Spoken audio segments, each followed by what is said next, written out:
Welcome on in, everybody. Another edition here of the Auburn Undercover podcast on the 24/7 Sports Network. My name is Nathan King, joined here by our publisher, Ronnie Sanders, and a very special guest here on today. Former Auburn head coach Terry Bowden has been kind enough to join us. We're going to obviously talk some Auburn football and dive down memory lane a little bit. So really excited for the show. And Terry, thank you so much for coming on today. Well, I appreciate it. Always enjoyed talking about Auburn. Ronnie was there with me for the last 3 years I was there. And everybody remembers the 93 season, but we had a pretty good 97 season as well, but not like 93 going into 94. But it's good to talk to y'all and good to reminisce about it. It's almost like it was a lifetime ago. And the Auburn seasons, but it's good to talk to you. Well, we appreciate you being on with us. It's been trying to do it for a long time, so I'm glad we finally got the shot. Yeah. Well, when I was a head coach, you hate to go appearing on somebody else's show and talk about another program. But everybody say, well, how come you're not talking about your own program? So I've kind of always been coaching ever since I left Auburn after my TV work. And so now that I'm not coaching for anybody, I'm much more comfortable kind of talking about other teams. I understand. Well, let's start with Auburn and how after 92, Coach Dye stepped down. You take over in 93. Kind of walk us through what you walked into and winning your first 20 games. Well, I was at Samford, and of course we played Auburn. I think my last year we got killed by Auburn. That's how we made our money as a 1AA team. We played the SEC teams, but I was at Samford, and in fact, my 91 year we went 12-2, and they're honoring that team into the Samford Hall of Fame this spring. I'll go into Birmingham for that, but the Auburn job opened up, and some people made contact with me, and I got the feeling that they're going to interview me. There was Mac Brown was interviewed. About 4 or 5 coaches that we consider pretty hot right around that time. And when it all came down to it, they hired me, and it was a great situation. It worked out very, very well. What did Auburn walks in, I guess, Dye's last year, 5-1, 5-6. You walked into a situation, you inherited probation, right, and then turn around and win your first 20 games. Well, I mean, and it was Auburn was going through a difficult time, and we don't need to go back and relive some difficult things. But Eric Ramsey, a former player, had made accusations and brought the NCAA involved. And Auburn had tough times dealing with that and holding everything together. They had 2 straight non-winning seasons, 3 straight losses to Alabama, and you know how that does to the fans. And so when Coach Dye, who was having some health issues at that time, when he did step down and resign, that's when they started interviewing, and he hired me. So the program was at, I think, a low point at that time I got there with their previous 2 seasons and the 3 losses to Alabama. And so I don't think people expected much out of me coming from Samford University. But I had trained all my life to be a coach. I'd been a head coach since I was 26 years old. And that really wasn't my first year as a head coach. That was my 10th year as a head coach. But I was at smaller schools moving up from Salem College to Samford to Auburn. And I like to think I had 9 or 10 years of practice before I got on the big stage. Well, I think I've still got, those are 2 pretty good years. I think I've still got my attitude and my audacity shirts in the closet.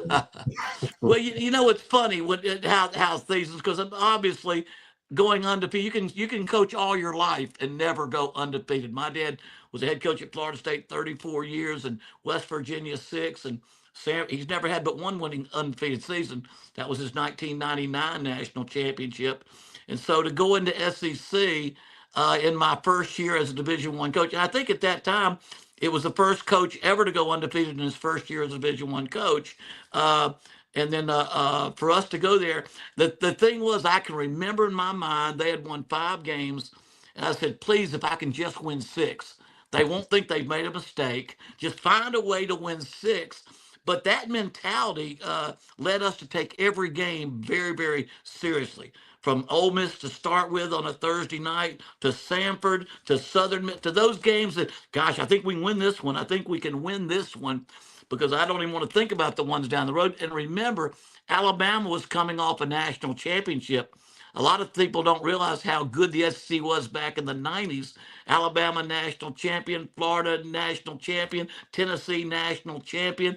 Us, to many people, we were selected as a national champion by one of the services, and I know Auburn maybe unofficially accepts that as a championship year. But the SEC was a very tough league then, as it is now, and so when we came in, it was, I think, I was just saying, let's find a way to win one more game than they did last year, so these people didn't think they hired the wrong guy, and we kept going and kept going, and if you remember, we beat Florida at home, and that was the game in which our kids, you say, you know what, that's as good a team as anybody on our schedule. If we can win that one, we can win them all. But we or the next one of the big ones. And that one was funny. They were up 14-7 right before the half, and about ready 14-0. And they were they're like on the 10-yard line getting ready to score again to make it 21-0. We're dead. And they throw an interception. Calvin Jackson picks it off at the 5-yard line and goes 95 yards for a touchdown. And all of a sudden, it's 14-7, not 21-0. And that kind of got that ball rolling. And we found a way to win that one. And each game became a little more interesting. Yeah, it's funny you mentioned that game. I was there. My wife is a Gator, and I didn't know her then, but my uncle is a big Gator, and he had gotten tickets to the Florida Auburn game, and he was he's an obnoxious Florida fan. Well, Florida, Florida was the top team of the 90s. I mean, they were throwing the ball up, and everybody was running the football, including us. Auburn was saying, okay, I'm not going to run the dang ball. I'm going to throw it. Spurrier was throwing it over everybody's head with Werfel and all those quarterbacks. Terry, I know it was the quarterback that had Auburn background was one of the quarterbacks there. I can't remember his name. Terry, oh, y'all probably remember before I do, but they had one that was, I think Dad played at Auburn. But anyway, that was the first game and where we played some. We had beaten LSU in Baton Rouge, and so we'd beaten Southern Miss and maybe Ole Miss. But I think that Florida game kind of made us start believing we got a chance that every week we'll have a chance to win if we play as good as we can and we play for 60 minutes, because that was a game that we won in the last quarter. Well, I remember I was sitting in there in the visitor section with my uncle, and I was sitting right there basically on the goal line when Calvin Jackson intercepted that pass. And I worked for Ron Zook a few years later, and he told me, he said, that is the loudest place I have ever coached. He said, that game, he said, I was sitting in the press box, and he said, when Calvin Jackson intercepted that pass, that place erupted. I'll leave out the expletives, but but no, Auburn is one of the great home field advantages, the great environments. I guess Georgia says they're between the hedges. We're between the sticker bushes. I do know one thing: hedges or sticker bushes. When you win a big game, neither of them keep fans off the field. In that Florida game, I want to think everybody in the world got on that field when we came off with a victory over Florida. And there was nothing more exciting about getting Steve Spurrier to throw his visor. If you knock him off and he starts throwing that visor, you're having a good game. Hey, you talking about the goalposts? I've still got. This is the night from a 97 goalpost. Well, that was the day. I remember they got that goalpost there after that field goal. Who made that? Hawkins? Was it Hawkins? Who kicked that field goal? Holmes. Jared Holmes. Jared Holmes. Jared Holmes kicked it. Yeah. No, that was another a big win for us. But anyway, 93 season, the Florida game got it kicked off where we thought we'd be good enough to have a chance to win. Talk about the Alabama game and what it meant. Well, I mean, you got to remember every week after that, you had games that, I mean, we never thought of Ole Miss being a big game. That's a pretty big game now, and LSU we had won. Mississippi State was a pretty good football team. You got Mississippi State down the road. Arkansas was played in the snow. We went up to Arkansas, and they had 5 inches of snow, and they just kind of put pylons up and tried to mark the markers up. And Reed McMillan, I remember the last drive, we had to hold the ball not to lose that game. And I think he got the ball every time up the middle as we held on to win that game. And it built on itself, and it kept getting better and better. And it seemed like everybody, but we had lapel pins. Back nowadays, they wear bracelets. They have mottos. They have slogans.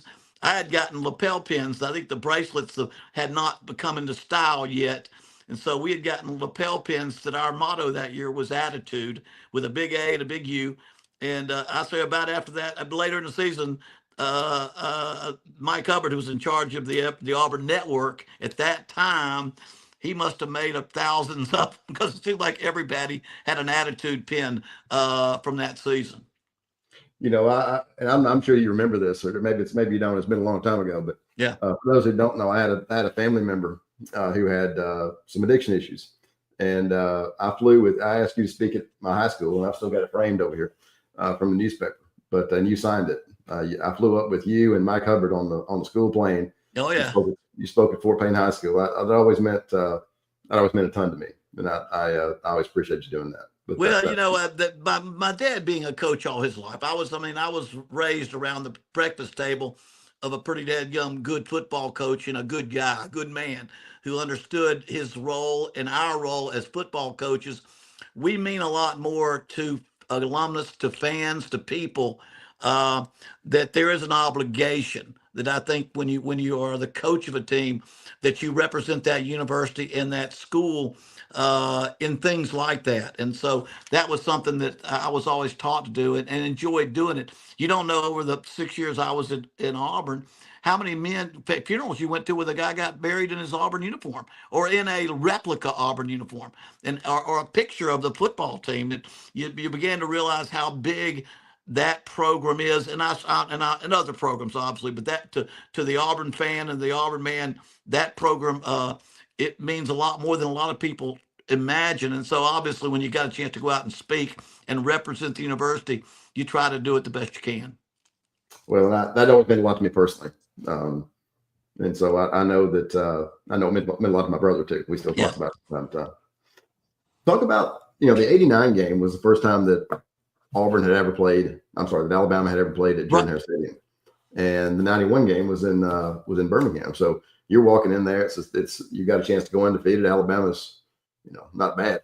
It's the national championship, and so you got a chance to go 2-0 against Alabama and Jordan-Hare. If you do, you go 11-0. What's going through your mind?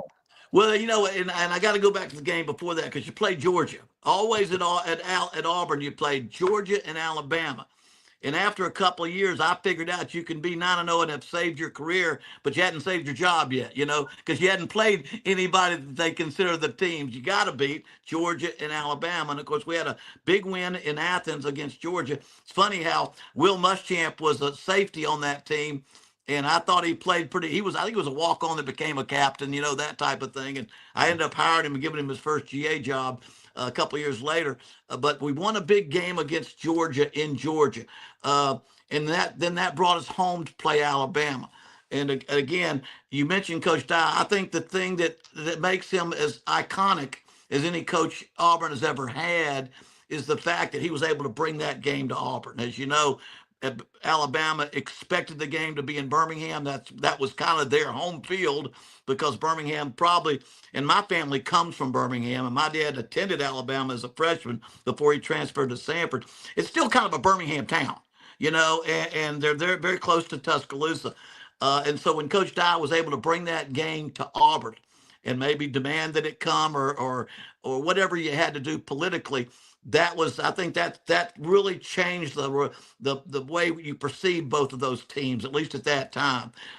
They have to play us on our turf, and we play us on theirs. But the fact that he won the first game, it just meant that we had never lost to them in Auburn, and now the pressure was on. We're 10-0, and we can't go to I don't know if you remember, we got put on probation because of the things that went on, the Eric Ramsey stuff, I call it. So we got put on probation. They don't do it anymore, that we weren't allowed to be on TV. 93 was a team that nobody saw. You could hear it, but you couldn't see it, because back then, if you had probation, they took you off your TV games. Well, now they wouldn't. They stopped doing that because it cost the whole conference. Their TV package money is based on TV games. And so when we were taken off the air, that's one game, 11 games they can't show on TV. And so that was the team that you had to be on the radio to hear the game. And the only way you could see it was on a video or a highlight show on Sunday. And so it became a very unique game. And so we finished up with Alabama. And I do remember someone talking about or seeing it on the news that that day our stadium was filled up. Their stadium had about 50,000 in the stadium watching on Jumbotron or whatever it was called back then. And it might have been at that point one of the most watched in person or at a stadium game in the state of Alabama history, because again, they were the defending champion. We were undefeated, and it was, and you couldn't see it on TV, and it just made it. We had now gotten momentum. We were now kind of the darling of the season because nobody expected us to win. We weren't able to play for anything, as people don't realize. You play for just a chance to play for Auburn is a pretty big thing to do. And we had kids that's what they understood. But the fact that you couldn't be in a championship game, you couldn't go to a bowl game, made people think, well, why are they playing? And I said, you don't understand football if you don't know why we're playing, and you never seen the Auburn Alabama game if you don't know why we're playing. And so anyway, it really came down to a great atmosphere for a game that a lot of people didn't see, but everybody I've ever met that's an Auburn person, they were there. If they're over a certain age, we had 500,000 people there. If everybody was there that said they were there, but I do know this. It's funny. I don't know. They said 15 or 20,000 were just outside the stadium tailgating, listening to the game on their radio because they wanted to be a part of it. And it was a very unique situation, and that happened.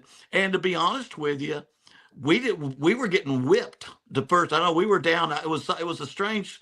It was like 3-2. We had a safety and got a safety, and they kicked the field goal 3-2. But I think at some point they were up 14-5. I think we got a safety and a field goal, and we had maybe 14-5 at halftime, something like that. They were up. And it was one of those games that didn't look good for us. We couldn't hardly get a first down, and they were playing like the defending champion that they are. And then maybe the most memorable plays in Auburn history came about, I guess, the first of the fourth quarter, last of the third quarter. You know, Stan White was our captain. He was our returning quarterback. He was undefeated. He was out of Birmingham, you know, and was kind of the player of the year in the state of Alabama. And he had had a tough career there. They had had 2 losing seasons, and all the things that he went to Auburn for weren't happening. But we get to that game, and getting to the end of the third quarter, he drops back to pass, and their defensive end comes out, and our left tackle threw a lookout block. If you remember what that is, he missed his protection completely. And the only thing he could do was turn around and yell to Stan, "Look out! You're about to get hit." And the left tackle it was the blind side tackle. It was the left tackle. People wonder why you call that the blind side, because most quarterbacks are right-handed. They can't see a free rusher from the backside. So if it's not a blitz where you can count numbers, if somebody just misses the block, you assume you've got time. And Stan got hit in the back, tore up his knee. He was gone. And I'll never forget, as they were taking him off the field on a stretcher, I turned around and tried to find Pat Nix. He's my backup quarterback. He hadn't played but a couple of snaps of backup. And here's my backup quarterback having to go into the game. And I turn around I can't find him. I look under the bench. Where is he? I imagine thinking how nervous he must be. But I looked out to the field, and he was already out in the huddle. He had already put his helmet on, was out there. And you have to know Pat Nix to understand his enthusiasm, his confidence. Bo carried a lot of that with him. But Pat Nix was out there to send in the next play. And I'll never forget it was 3rd down and 10 when Stan White got hit and sacked. And so we're on about the 30. We actually got the first drive we had the whole game. We had a drive going, and we're on about the 30-yard line.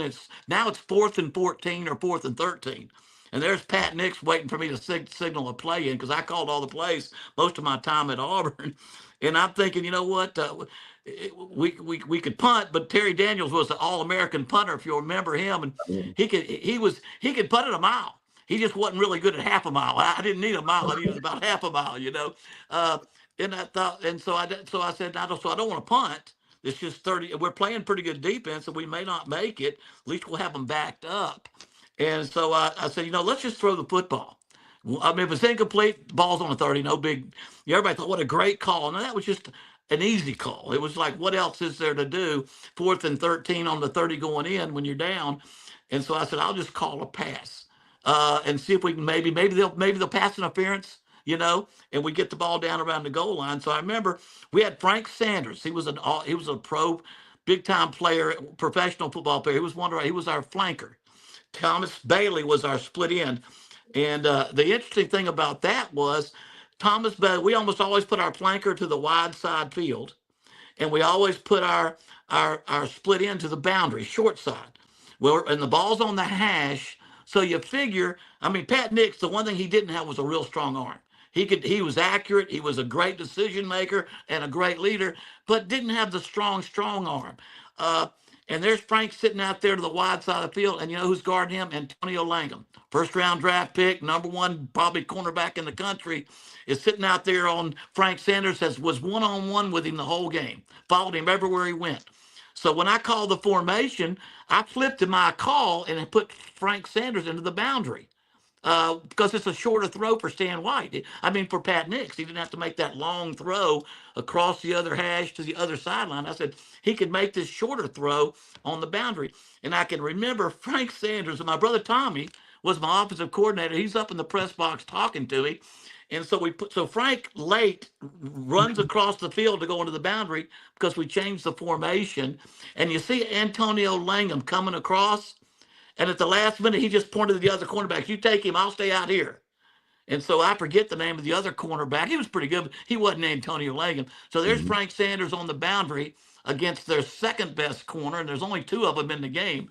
And so Frank, and if you'll remember, Frank ran a takeoff, and Pat just threw it up high, and Frankie out jumped him and dove across the goal line to score put us 14-12, only 2 points down, but all of a sudden the momentum's changed. It just changed everything. That was Pat Nix's first play in the game. And of course, we come back in the fourth quarter and kick a field goal to make it, I think it was 15-14 at that time, and to kick a field goal. And that's enough to win the game, but now we got to hold on. Well, people remember the game. They had a quarterback named Jay Barker. He won about 30 games and lost one as a quarterback. And then he goes down, tears his knee up and gets hurt. He has to come out. But they ended up trying to win the game at the very end, and we held them, and they weren't able to get a first down. And we're trying to run the clock out. But James Bostic ran a sprint draw up the middle and broke it for about 60 or 70 yards at the end of the game. And when you see the final score ended up being 22-14, but it was 15-14 right down the wire until he made that great run, and it was a great way to end a great season against Alabama. And then that wasn't my first experience, but they haven't toilet papered Toomer's Corner any better than that day in any game that I remember, and we had some good wins. No doubt about that. And I was actually sitting. I was there at that game. I'm not making it up. I was there. I was sitting there right at the end zone when Frank Sanders caught that pass too. I was on the opposite side there.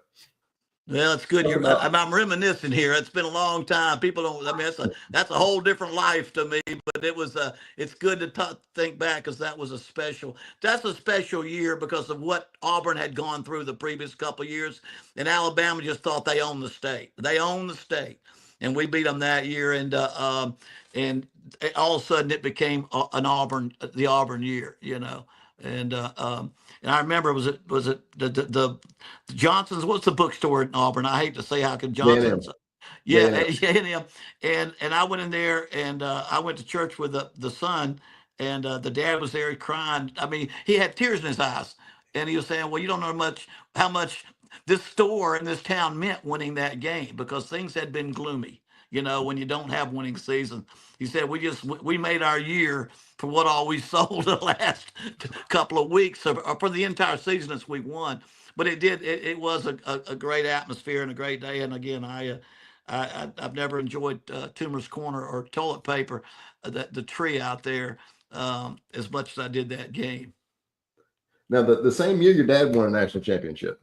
So yeah, how did that go?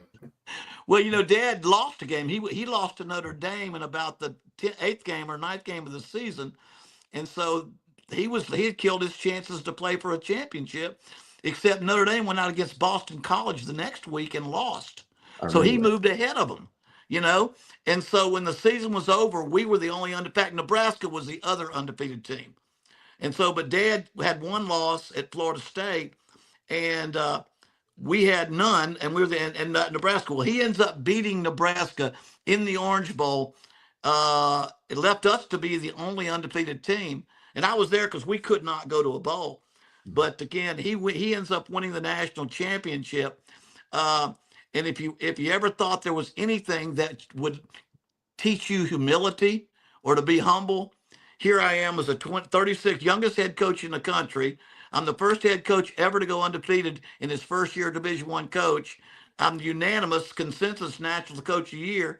And my dad wins the national championship. I'm not even the best coach in my own family. In the best year of my life, I'm the second best in my own family at that time. But it was a great year for us. And then my dad winning his first national championship. He won another one in 1999. Very interesting sidebar or another note. Tommy left our staff after the 95 season. My brother went to Tulane. And so we had an undefeated season at Auburn in 1999, where we went undefeated, and I was named the national coach of the year. Tommy goes undefeated at Tulane in 1998 and was a national coach of the year before he went to Clemson. And my dad was undefeated in 1999 and won the national championship at Florida State, and was the national coach of the year. So, I mean, it's old news, but it was awful special to our family to have 3 national coaches of the years and undefeated teams. And it probably never happen again because you're not going to have that many coaches in Division I. But it was a great 93, 19 through 1999 were outstanding with a lot of good memories. You know, when Tommy left to go to Tulane, we opened up with Virginia on Thursday night. If I remember, it was his. And so me and a couple of friends drove down and went to the game. I remember we sat in the box with Linda. It was the first Tulane game. I remember going down there. Seems like a lifetime ago. We had a pretty good staff. Yeah, it is, because I left Auburn. I went to ABC in New York. I ended up working 10 years as an analyst at ABC. I worked in Times Square at the Good Morning America studio, and that was such a good gig. I almost never went back to coaching. I said Dad was hot. You know, my dad was kind of the Nick Saban before there was a Nick Saban. We don't beat Auburn. You don't want to, but of course he didn't win the national championships, but he was winning everything. You know, top 3 or 4 every year, and so. I said, you know what, I'll go. I got offered a great job. And back then, ABC had all the big BCS games, had all the big games. And so John Saunders and I worked in New York, and I was with him almost 10 years doing broadcasting there. And that was where I almost didn't go back to coaching. It was having fun. He was becoming the winningest coach of all time. He was going back and forth with Joe Paterno at that time as the winningest coach in Division I history. And so, but eventually I turned 50 and I said, I love coaching. So I said, I don't care where I go. I just want to coach. And you're never going to duplicate. I don't think in your career, you can't go back and say, I'm going to have the same experience I had at Auburn. That comes once in a lifetime where you win your first 20 straight. And I don't think anybody in the SEC has yet to win 20 straight in their first 2 years in the SEC. So that I don't think there's anybody. I never realized how hard it was to do and how lucky I was to be a part of it, and the guys and coaches that helped us win there. Well, you know, Philip Marshall and I were talking last night, and he said that he had reminded me. He said that your 5 years, if I remember correctly, your 5 years were the best 5-year stretch in Auburn history. I think the best first 5 years of any coach ever to coach there. We were pretty. I mean, we won 8. That was a bad year. We had 2 8-win seasons, and that was a bad year. And so, you know, that's where expectations were. And then we came back in 98 and won 97 and won 10 that game and that year. And really that was because there's always those that are going to say, and I don't think you have to accept it. Well, you won with Coach Dye's guys. I did. I won with Coach Dye's guys, except 97. Was 5. I had nobody left but my guys there, you know, and they were our guys. But you end up having to fight for the fact that you were able to help build that football program back up. And at least 97, we had an outstanding year and some fun games in between. I mean, we all remember 93, but there may be no crazier game than LSU in 94, Oh my where goodness. we win I think 31-29 or 30-28, and we don't score an offensive touchdown. And we won. We scored. We intercept 3 passes that went for touchdowns, and they fumbled in their end zone, and we recovered it for a touchdown. And we won. I want to say 31-29 or something like that. That we won the game and never had an offensive touchdown. That was at our place at Auburn. Then I don't know. You might remember the game against LSU that we lost, where the fire happened. The old barn, the gymnastics barn, burned down during the game. And I'm sitting there on the sideline watching the flames come up, and I'm thinking the parking lot's on fire. They're going to evacuate the stadium. But it was I was across the standing there street. beside you thinking the same thing. Yeah, I mean, I thought it was. I said, "Oh my God, we got some major issues here." But lot of good memories there. Talk about, this is kind of inside ball, and Nathan, Yeah. we'll let you jump in a minute and ask a couple of board questions or whatever. But talk about putting staff together, because that was not even the first staff was pretty good, and then you replaced some of those guys with other really good guys. Well, I'm very fortunate. I have good guidance, and again, I had put staffs together at Salem College and at Samford. But now, when you go to Auburn, that's SEC, that's Division I, and you can't take all your buddies with you. You can't take all those guys that did a good job at Samford, because when you're at Auburn, you've got a different salary scale, and they expect you to hire the very best coaches you can hire. So I had to look at the coaches at Samford, see who I could bring along. The coaches at Auburn, do I retain any? And if you remember, a lot of people don't know but Auburn was going through a terrible probation, and the board, or the interview, they said, we probably don't need to keep any coaches, but we need to stay and make the move completely. And I thinking that, so I wasn't thinking about the whole staff. I said, well, if I can't hire my brother, he's on the staff. If I can't hire him, I just don't know what I would do. So I need to keep him. Well, with me getting them to agree to that opened up the rest of the staff. And I was able to keep Wayne Hall, a great defensive coordinator. Rodney Garner was a recruiter and the tight end. He was a graduate assistant. I hired him to be the tight end coach and recruiting coordinator. And Joe Witt. You remember Joe Witt? He was the defensive end coach. So I was able to retain that, and the continuity was able to continue. Then to that group, I added Rick Trickett, who many consider to be one of the great offensive line coaches, or at least the craziest. He's still coaching now. I want to say he's at Jacksonville State still, but he's won a couple of national championships. But I hired Rick Trickett for the offensive line. On the offense, Tommy, Jimbo Fisher, who was my quarterback at Samford and had already been with me about 10 years, was my quarterback coach on offense. So that was Rodney Garner, Rick Trickett, Tommy Bowden, and Rodney Allison was the running back coach. And so that was my offensive staff, pretty good group of guys. But on defense, Wayne Hall was the coordinator again. My brother-in-law, Jack Hines, was the secondary coach, because he was the coordinator. He was my defensive coordinator at Samford and did a great job there. And then let's see, corners, safeties, linebackers, Wayne Hall. Then Kurt Crane, brought Kurt Crane in, former player, emotional Kurt, great inspiration. And he coached our defensive line. And so it was a great staff. And it was one that it blended together perfectly. It was just a little mix of the previous staff, my staff, and the coaches that I thought were outstanding coaches around the country that I could bring in, like Rick Trickett. And then when I lost some coaches, like Kurt Crane left and others left, I got Pete Jenkins, one of the top defensive coaches in the country. Got him to come over from Mississippi State, coach my defensive line, and I had a lot of other coaches. Different coaches at different positions were able to come in, and we had a great group of coaches. A head coach is only as good as his assistants, and I was able to. I was kind of like my dad. I call plays. That's kind of I'm an old guy that wasn't big enough to play a lot when I was in college, no walk on, and so I didn't ever get to me calling the plays was like playing the game. So I've always loved playing the game. My dad, the old riverboat gambler, they called him back in his days at Florida State.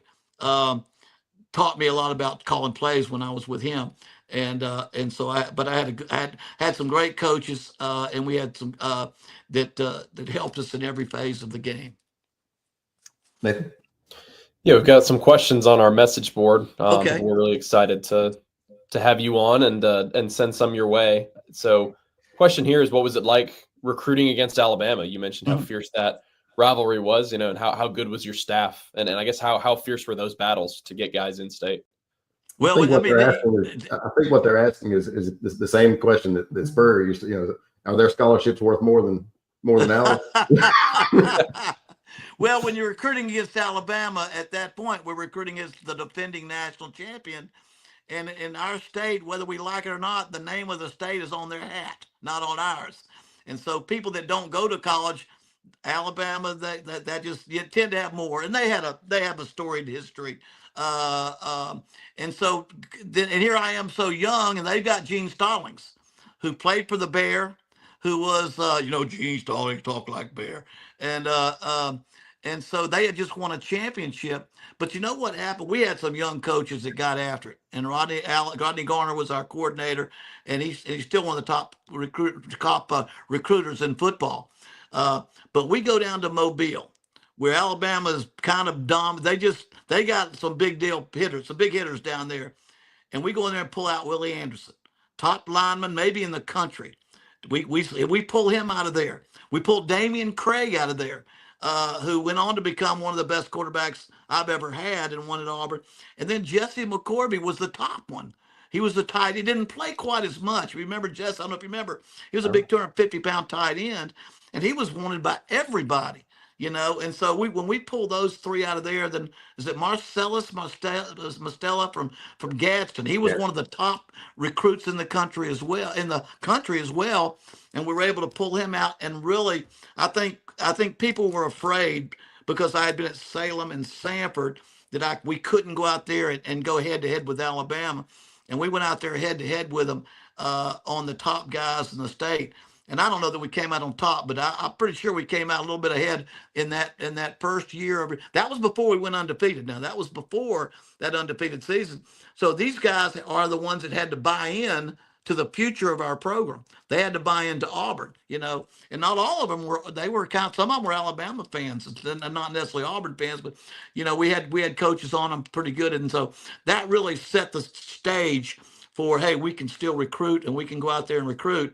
And that's when you're on probation. You're not going to play on TV, and you're coming off 2 losing seasons. That's those guys we got in. So recruiting, you've got to know how to recruit in Alabama, because Alabama's got quite an operation, and they utilize. I mean, the Red Elephant Club is in every city, and they are those. Everybody knows how valuable they are to Alabama. Now, we have one of the great club systems. The Auburn clubs that we have around the country keep our name out there pretty strong too. At least they were when I was there. I mean, I know I would fly to Auburn. In fact, I flew to several meetings with Shug Jordan's wife. She was still alive, and she was on the plane with us a lot. David Housel as well. And when we would go out and recruit, but when you recruit against Alabama in the state, and we didn't have portal transfers back then. The NIL, thank goodness, wasn't around, and you had to win your state. And then we didn't have to go much further than Georgia, Florida, Alabama, Mississippi, and a little bit of Louisiana. But you didn't have to do much more besides that, because that was enough. You drove around, and you got guys from there. Nowadays, recruiting is much more like free agency and all that, and it's changed a lot. But back then, it was still good old-fashioned drive out there. We'd jump in our King Air and get to about as many small airports as we could, or airfields as we could, and visit with a lot of players, and we were able to get some awful good ones over that time. Speaking of the Iron Bowl, you've been a part of Florida State, obviously West Virginia, Pitt. I'm sure some others over the years. Talk about the Iron Bowl. What is it? Yeah. I've been Florida State, Florida. I've been Pitt, West Virginia. Of course, Tommy was Clemson, South Carolina. But I don't think there's anything like the Auburn-Alabama game. First of all, Coach Stoggs and I were the last two coaches ever to coach the Iron Bowl in Birmingham, which was the original Iron Bowl, because that was the city where all the iron mills were, the steel mills, I guess iron, or they made iron and steel. And so that's where you got the name the Iron Bowl. And we coached there in '95 was the last Iron Bowl. But we didn't win that 95 year there in the Orange. And is it 96 maybe? 93 at home, 95 at home, 94 yeah, we lost 96 to that. That was Gene Stallings' last game. And I'll never forget it because Freddie Kitchens was their quarterback. Mm-hmm. And they drove 96 yards on the last drive and scored at the end of the game, they were favored in that game, but they ended up going maybe undefeated or losing one game that year. But they had to drive the length of the field. And then Coach Stallings retired after that game. And so that was a tough one. Of course, the year before we lost 21, in 1994, how our 20-game winning streak ended against Georgia in 1994. And it's funny when you look back, we had found a way to win no matter what the circumstances. We had found a way to win. And now we're going against Georgia in 94, and it's tied up. And back then you had no overtime. And we're driving down like we always had done the previous 20 games. And we get down to a pretty good field goal. I won't think it was over 40 yards. And we line up to kick the winning field goal as time was at the very end of the game. And I can never forget looking down at Trickett, him looking back at me, and we kind of shake our heads. It was a different kicker than Scott Etheridge was our kicker the first year. And he missed it. And so, boom, all of a sudden we go 20-0-1, And then Alabama, we play the next week, and we're down 21-0 at half. And so we come back and score 14 points to make it 21-14. And then we're driving to at least tie the game or to go for two to win. And we get a 4th and 3. I ran a slant across the middle to Frank Sanders, and he caught it. And when it reaches the ball across the yard line, we thought he did in the play, but they put it down where he landed. They didn't put the ball. It was right there on the line, and we missed the first down by about 3 inches, and they won the game 21-14 to end up being, after 2 years, 21-1. But it was the Iron Bowl is still, I think, the Auburn-Alabama game is still. There's not a more intense, I've often said that in the state of Alabama, people don't number their years, they name them. Bow over the top, punt, Bama punt, the perfect season, the kick. In the state of Alabama, that game's so important. We say that phrase, and it tells people what game it is, or what year it is, because we know our years by how the game ended. And that's kind of why it's so different in Alabama, where there's football, there's spring football, and then there's recruiting, and that's the top 3 sports in the state, and you have to get ready to accept that. And so it's quite an experience. And Alabama Auburn game is the final thing. The Auburn Alabama game is the final part of that. And somebody's going to get shot in a trailer park that night, regardless of who wins the game. I shouldn't say that. Families take it serious now. When they talk about a mixed marriage, they're talking about Auburn, Alabama, in the state of Alabama. No doubt. You should. My mother and my uncles, they take it seriously now. Nathan, you got another one? Yes. So one that I was interested to read off here. This is on our message board. He says, question for Coach Bowden. Your first Auburn team went undefeated and played with a toughness that seemingly would have been a tough match for any opponent in the country. How did you feel that team would have fared against other top teams? So I guess that's sort of in a reference to playing some of the top teams in the country in a potential national championship type spot. And I got to ask that question a lot because my dad's in the national championship, and he had a loaded to Charlie Ward. He had some Warwick Dunn, had some really good players. But I said it then, I'll say it now. We had a way to win. We had chemistry. We had this intangible that you don't have all that often in football. Where our team had such chemistry. We're so together and believed in ourselves. We were going to find a way to win. Now, Florida State was good, but they weren't much better than Florida. But they were very, very good. But people say, well, you couldn't have beaten your father. So you know what? We may not, but we could have. And I felt comfortable that we could have. We didn't get that opportunity. and I never started calling us the national championship. I saw where Auburn unofficially or officially names it, and I said, okay, I'm officially now. My dad's passed away. I don't have to face him when I go to Tallahassee. I can say we won the national championship that year too. What do you think of? And we've had this conversation on the podcast before. Had Randy Campbell on, and he says he doesn't like to call them unclaimed national championships. He likes to call them unrecognized. His view is that the '83 team, yes, the 2014, that's right. Team, he said, those championships have already been won. He said, we walked off the field in '83. He said, as far as we were concerned, we won the national championship. Yeah. He said, it's just time for Auburn to recognize it. They've already been won. Well, and there's two parts to that. Alabama they named 17, 16, I don't know how many, but but prior to 91, I think was the year we tried to get. There were a bunch of services that picked the national champion, and for half of those championships, it was there were 2 or 3 champions. The last one I remember was like Georgia Tech in Colorado, maybe in 91 or somewhere around there. But I mean, we didn't do anything that anybody else hadn't done. We did it. All we could do was go undefeated. And then we didn't ask the people, the National Football Foundation, whoever it was that named us national championship. We didn't lobby for it. We just, in fact, our rings didn't even say SEC champion. Our ring said best in the SEC, so we wouldn't offend anyone because we had won on the field. And so I think, to me, I don't apologize for that. I was always reluctant around my house, or people in the press would dig me to see if I would say we were better than Florida State, and I just stayed away from that because of my old man, And Tommy was on my staff, my brother Jeff on their staff, so it was a family affair. Nathan, you got one more from the? Yes. Question on the board here, kind of broad here. Tiger Man 73 asks, what if anything would you change about your time at Auburn? Would you do anything differently looking back? Gosh, it was. I mean, there are things. I mean, if I look back and say there were things that were more exciting than others, things I wish I would have corrected and done. I mean, I don't go back and rehash because there was a difficult time at the end.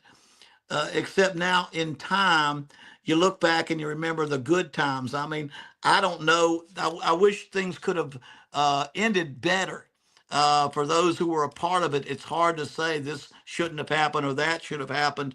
But there's no reason to look back except that the fact that I have great memories. It was a great time. I wish we all could have handled that better, my departure better. I wish we all could have. But as I look back, I'm thankful for Auburn giving me a chance. I'm thankful for Auburn for allowing me to have some of the greatest moments I've had in my family and Tommy and us. And there's an old saying, once an Auburn man, always an Auburn man. And so forever and ever, I can't cheer for the other team across the state. And so that's just part of it, And I'll always be I went to West Virginia, and I'll always be a Mountaineer, but I've never coached there, only played there. And but I'm not sure I even like going down that lane of what else could we have done better. I just wish things had worked out in a different way. Well, one thing I remember the day before the UCF game, I think on a Thursday, and news broke about what was going on, and I caught you coming out of your office at the top of the stairs, and I'm a young guy, Yeah. And I was, hey, Coach Bowden, I said, I'm sorry, and you looked at me, you turned around, and you looked at me, and you said, hey, it's not what happens, it's how you handle it, and that always stuck with me as a young guy coming up over all these years. When something would happen, I'd always think, you know what. And you know what? And I look back at I'll be 69 this week. I'm 68, well, thank you. I'll be the 24th of February coming up, and I'm still thinking, well, one more job. My dad coached till he was 81, and I'm just 60. He won his second national championship when he was 69. So, but I look back, I say, if Auburn hadn't happened the way it would, I would never have gotten to go work in New York City in Times Square for ABC Studios. Back then it was the premier job. Sports Center was second to that because we were both owned by Disney had bought ABC and Sports and ESPN that year, and so the Herb Street gang had just started working over at ESPN. Saunders and I had all the halftime, pregame, postgame shows of all the major games.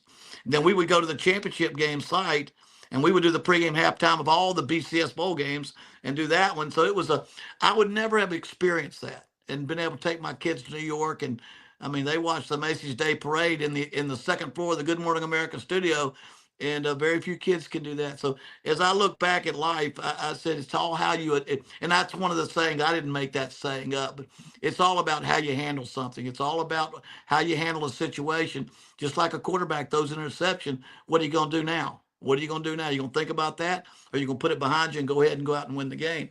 And so it's a lesson that we learn in football that there's nothing less important in life than the score at halftime, and that was about the halftime of my career. Talk a little bit about play calling. If I remember right, you called the plays, but it was kind of I think Trickett was on the phone yelling all the time about running the ball, and then you had Tommy and Jimbo on there too. I don't think you can have two play callers because you have to. It's like chess. You have to think ahead what you want to call, what you're wanting to call, it's kind of like chess. Some people can move the pieces around better than others, and either you're good at it or you're not. And so it takes a lot of thinking. But when I was at Florida State, 79 through 82, 4 years as a graduate assistant, I was my dad's analyst. I did my self scout on he called plays. And George Henshaw, his deal offensive coordinator, would work with him from the press box. But I would be charting everything. And then after the game was over, I would break down the film and tell my dad, this is what you do on first. This is what you do on third. Be careful, Dad. You got a tendency here. So in those 4 years, not only was I able to tell him what to do, what he was doing, I was memorizing his play calling. And so for a lot of years, I just imitated him. I called plays as if he called. In fact, the LSU game where we ran the fake reverse pass for a touchdown in '94, that game just ended up being a game I had previously studied, and I began to call plays like that. But there is more than just one guy. I think you have one guy that's calling them, but I was able to have Tommy on the headsets up, and if it was 2nd and 7, I said, Tommy, what do you like? In a matter of 5 seconds, Tommy, what do you like? It's usually a pass. Rick Trickett, what do you like, Rick? A running place. Now I've got a chance within 5 seconds. Do I want that run? Do I want that pass? Do I want the one I'm thinking about? And so you have to be good at that, because I think you can't have too many trained thoughts going there. Nowadays, I think people really the first 10 plays are booked, and you have all these, everything is predetermined. I don't think you can always play like that. Games change. It's not halftime adjustments. It's adjustments every series. And you've also got to have a gut feel for the game. You can call plays in a cerebral way, which is knowledge of the game, or you can viscerally call it with a gut feeling of this is the time. And the one thing that I learned from my father was it's kind of like a comedian. You got to know when to hit the punchline. You got to know when they're thinking it's going to be this and you're going to do that. And I've told people, I remember being an analyst for Dabo up at Clemson, and they were talking about self-scout, about can't have tendencies. And I said, y'all are wrong. You got to have tendencies, because if you're good at something, that's what you're going to do. If you have a big right tackle, you're going to run behind the right tackle. The key is to know your tendencies. So right when it's a big game or the team is really good and they know you're going to run behind the right tackle, that's when you fake it and run the reverse off the right tackle, because now you've got them for a big play. So that's one of the keys, is not having tendencies. For somebody that says they don't have some tendencies, then they don't have any good players, because you tend to go to the good players, put the ball in the hands of the good guy, and then you got to know them so you can catch the other team off of it. And so, again, play calling it's some people have gone strictly to analytics now, and analytics that's kind of like AI. I mean, there's so many things it can do, but there's a lot of things it can't do. And so I was raised before there was AI, before at analytics, where you self-scouted, you studied the other coordinator. My dad would say, Terry, there's a book on everybody. If you study Brother Oliver enough times, I know the book on Brother Oliver. Although I hired him from Alabama after coaching against him 3 years, I also went against him every scrimmage on the practice field. And he was one of the great defensive coordinators of all time. He had 6 national championships, one of them at Clemson, and the ones at Alabama as a player and as a coach. But there's a book on everybody, where when it comes down to nut cutting time, I hope I shouldn't say that, but the guy's going to call what he likes to call. The guy is going to call what he always calls in a critical situation, unless you got the guts to go out there and break a tendency at a critical time. My dad was very good at that. And so it kind of taught me how to do that. So I enjoy doing it. And I like to think that Jimbo, because Jimbo, he talks a little bit of, he was with Saban a year or two. He was with me about 13 years. And I also coached him when he played, but he had a good knack for calling the right play at the right. He kind of ran his football program like that. And until you get so busy as a head coach and you can't put the time in you need, it gets to be a problem. The other thing that's kind of funny, and I think back because I have to go to sleep at 8:30 nowadays, just to get a good night's sleep. The entire '93 season, I never slept on a Friday night one bit. I stayed up all night looking at video because I couldn't sleep, and I had enough energy, and it's kind of like a test where you memorize everything and you know what to do, but 5 minutes after the test is over, you can't remember a thing. That's the way I call play. I had everything down perfectly, and then after the game, I can't remember what happened. But it was something that I had learned sitting up with my dad on a Friday night when I was a graduate assistant. He was up to 1 or 2 o'clock and go over every situation that he would face in that game, what his favorite calls were, what he thought the defense was going to be in. So those are things you pick up and you do. And I think up until I hired Rich Rodriguez with me at ULM, that you don't hire him without giving up your play call a little bit. So I let him have it. You mentioned analytics, and you're right. So some guys around the country they call it. I mean, I know Lane Kiffin. He relies heavily on analytics. I'm a little bit like you. I think you got to call it based on the feel of the game. Well, that should be a factor. It should be your analytics should help you, but it should not be. You got to have the gut feeling or the experience that you have, how the game's flowing. You lost your tackle during the game, or you lost your key receiver. Okay, the analytics say do this, the analytics say do that. We've missed 2 different first downs on the 4th down. We've missed it twice. There's so many situations that I think you have to take into consideration that you can't always utilize that part. I mean, just the analytics of what's the right play to call, and that you gotta have a good feel for what's going on right then and right there. Nathan, you'll grab another one? Yeah, I think only one more here that I wanted to get into. Kind of a tongue-in-cheek question asked. Okay. Says, did your dad know that Auburn was better than FSU in 1999? 1999 or 93? 93. Maybe 93 was my year. Auburn may have been good in 1999 too. I don't know, but they weren't. No, and Auburn and FSU was the first team in history to be ranked number 1 before the season, every week. But I know, and then so 93. No, I mean, we were too good. I mean, we were good at jagging each other to really worry about. We knew without being able to play each other that we could never determine it. And 2, we both knew that there were teams that have special chemistry that just play well together. We call it synergy, or we call it whatever, that just people just come together and play better. So I don't think he thought there was any doubt that I didn't believe we could beat him. And there was definitely no doubt he didn't think he could beat us. And we live with that, just like we live with recruiting, and having to recruit against each other. We had much better battles recruiting than we did trying to decide who would have won that game. Because in our mind, we would have beat him. In his mind, they would have beaten us. Well, I got one more for you, and then we'll wrap up. Okay. I appreciate your time with us. Yeah. 32 years later. I know you talked about it a little bit. What does Auburn mean to you after the experiences you had there for 6 years, and players you coached, and the coaches you were around, and the relationship I'm sure you still have? Well, I think you when you go through life, you learn that there's no real defining moment in your life. This is the day that defines my life. This is the event, win or lose or draw, that defines who I am and what I'm all about. And I don't think that, like I said, it's not how things happen, it's how you react to it.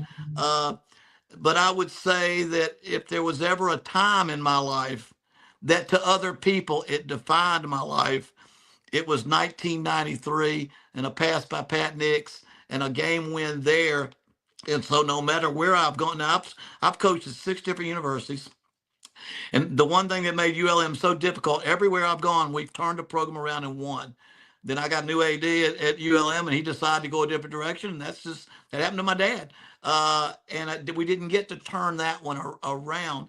But I think wherever I go all my life, it's that time at Auburn that people used to define me. And you know what? There's nothing wrong with that. That's a pretty dadgum good thing to have. And so there's special memories, special people.